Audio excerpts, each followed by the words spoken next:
ಅತ್ತೆ ತಗೊಳ್ಳಿ. ಅತ್ತೆ ಅತ್ತೆ ಮಾತ್ರೆ ತಗೊಳ್ಳಿಲ್ಲ ಅಂದ್ರೆ ನಿಮ್ಮ ಆರೋಗ್ಯ ಹಾಳಾಗತ್ತೆ. ದಯವಿಟ್ಟು ತಗೊಳ್ಳಿ. ಹೌದಮ್ಮ ತಗೋ.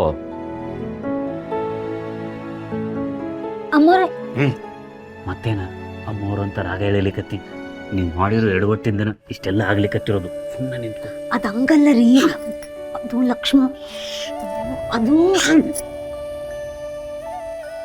ಅಮ್ಮ ನೀವೊಂದು ಸ್ವಲ್ಪ ಹೊತ್ತು ರೆಸ್ಟ್ ಮಾಡು. ಅಪ್ಪಂಗೆ ಏನೂ ಆಗಲ್ಲ. ದೇವಕ್ಕೆ ಕಾಲ್ ಮಾಡಿದರೆ ನಾನು ಹೋಗಿ ಬರ್ತೀನಿ. ವಿಮ್ಲಾ ಅಮ್ಮಂಗೆ ಕರ್ಕೊಂಡು ಹೋಗು. ಬನ್ನಿ ಅತ್ತೆ.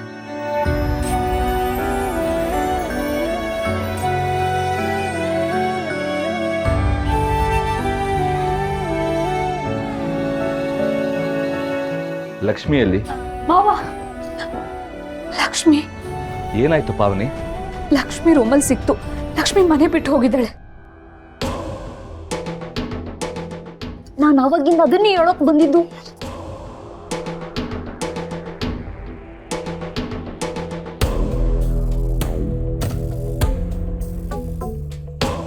ಗಿರಿಧರಪ್ಪರ ಅದ್ರಾಗ ಏನು ಬರ್ದಾರಿ? ಯಾರೂ ಹುಡುಕ್ಬೇಡಿ, ನಾನು ಯಾವುದೇ ತಪ್ಪು ನಿರ್ಧಾರ ತಗೊಳ್ಳಲ್ಲ. ಬೇರೆ ಎಲ್ಲಾದ್ರೂ ಉಳ್ಕೋತೀನಿ ಅಂತ ಬರ್ದಿದ್ದಾಳೆ. ಮಾವ, ಲಕ್ಷ್ಮಿ ಎಲ್ಲಿ ಹೋಗಿರ್ತಾಳೆ?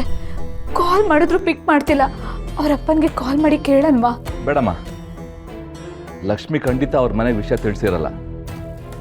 ಲೆಟರ್ ಬರೆದಿಟ್ಟು ಹೋಗಿದ್ದಾಳೆ ಅಂದರೆ ಯಾರಾದರೂ ಫ್ರೆಂಡ್ಸ್ ಜೊತೆ ಇರ್ತಾಳೆ.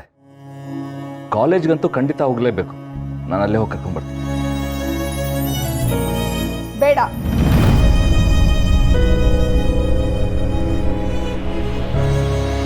ಅವಳಾಗವಳೆ ಮನೆ ಬಿಟ್ಟು ಹೋಗಿದ್ದಾಳೆ. ಅವಳನ್ನ ವಾಪಸ್ ಕರೆಯೋದೇನು ಬೇಡ. ಇದು ಅವಳಾಗೆ ಬಿಟ್ಟೋಗಿರೋದಲ್ಲ ಅಂತ ನಮ್ಮಿಬ್ಬರಿಗೂ ಗೊತ್ತಿದೆ. ಹೌದು ರೀ, ನಾನೇ ಹೋಗೋದಕ್ಕೆ ಹೇಳಿದ್ದು. ಏನಿವಾಗ ಅವಳು ಈ ಮನೆ ನೆಮ್ಮದಿನ ಹಾಳು ಮಾಡಿರೋದು ಸಾಕು. ಅವಳನ್ನ ಮನೆಗೆ ವಾಪಸ್ ಕರ್ಕೊಂಡು ಬಂದ್ರೆ ನಾನಂತೂ ಸುಮ್ಮನೆ ಇರೋದಿಲ್ಲ. ಹೇಳಿದ್ದೀನಿ. ನಿಂತ್ಕೋ. ಯಾವುದೇ ಕಾರಣಕ್ಕೂ ಈ ವಿಷಯ ಅಮ್ಮನಿಗೆ ಗೊತ್ತಾಗತ್ತೆ ಬೇಡ. ಅಮ್ಮ ಮಲಗಿದಾರಲ್ವಾ? ನಾನಂತೂ ಹೇಳಲ್ಲ, ಆದ್ರೆ ಗೊತ್ತಾಗದೆ ಅಂತೂ ಇರಲ್ಲ. ಅದನ್ನ ನಾನು ತಡೆಯೋದೂ ಇಲ್ಲ. ಭಾವನಿ, ಅಮ್ಮನಿಗೆ ಈ ವಿಷಯ ಗೊತ್ತಾಗದಿರಂಗೆ ನೋಡ್ಕೋಬೇಕು.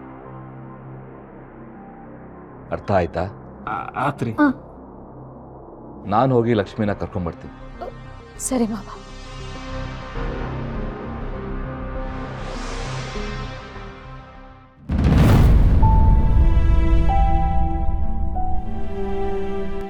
ಲಕ್ಷ್ಮಿ, ಏನಾದರೂ ಬೇಕಿದ್ರೆ ಹೇಳೆ. ಇದೊಂದು ಅಸೈನ್ಮೆಂಟ್ ಇದೆ, ಮಾಡ್ತಿರ್ತೇನೆ. ಸರಿ, ನಾನು ಆರಾಮಾಗಿದ್ದೀನಿ ವಿದ್ಯಾ.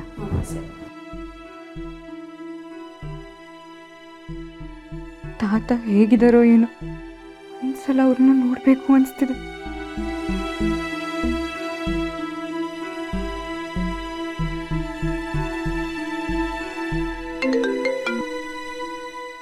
ಹಲೋ ಹಲೋ ಅಕ್ಕ.